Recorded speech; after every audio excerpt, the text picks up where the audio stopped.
अस्सलाम वालेकुम। मैं आपका होस्ट मज़हर नaqvi जोड़ी के लिए।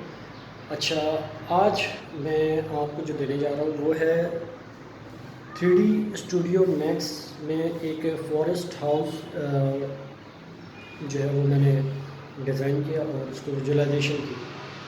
ठीक है, तो उसकी तमाम तर सेटिंग, जितनी भी सेटिंग है वो मैं एक ट्यूटोरियल की सूरत जैसे कि मैं पहले देता रहा हूँ, और इसमें भी मैं आपको एक ट्यूटोरियल की सूरत में बता दूंगा कि फॉरेस्ट हाउस में 3ds मैक्स की रेंडरिंग के लिए कौन कौन से स्टेप फॉलो करने पड़ते हैं।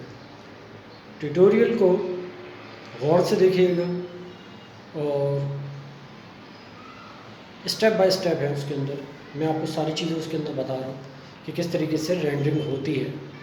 ठीक है, जो भी मुझे आता है, बहुत ज़्यादा तो मुझे नहीं आता भाई, लेकिन थोड़ी बहुत एक अच्छी रेंडरिंग हो जाती है।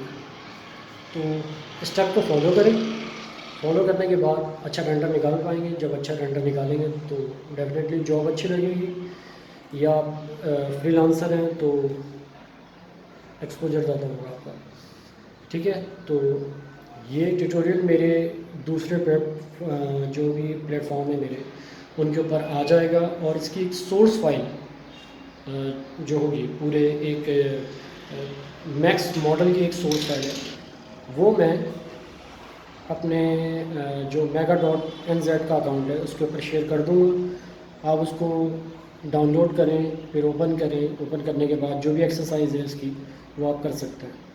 ठीक है, उनके अंदर जो भी चीज़ें, मटेरियल के क्या पैरामीटर्स हैं और सेटिंग के क्या पैरामीटर्स हैं, उनकी तमाम तर डिटेल आपके पास मौजूद होगी। और बहुत से लोग मुझे मैसेज करते हैं कि हमें ट्रेनिंग दें। तो भाई मैं आपको ये बताता चलूँ कि मैं पर्सनल ट्रेनिंग बिल्कुल भी नहीं देता, क्योंकि माज़रत के साथ टाइम जो है वो मेरे पास नहीं निकल पाता है। ठीक है, तो मेरे दूसरे जो प्लेटफॉर्म हैं उनके ऊपर ट्यूटोरियल आ जाते हैं और पहले भी ट्यूटोरियल आ चुके हैं, तो उनको देखें। जो बिगनर्स हैं ख़ास तौर पे उनके लिए, जो कहते हैं कि हमसे एक्सटीरियर की लाइट अच्छी नहीं होती, हम रेंडर करते हैं तो एक्सटीरियर अच्छा नहीं आता, तो आपने चीज़ें प्रॉपर लगानी है। और चीज़ों से मुराद यानी आपने प्लांटेशन अच्छी करनी है। ठीक है, उसके बाद रेंडर करना है। खुदा हाफिज़।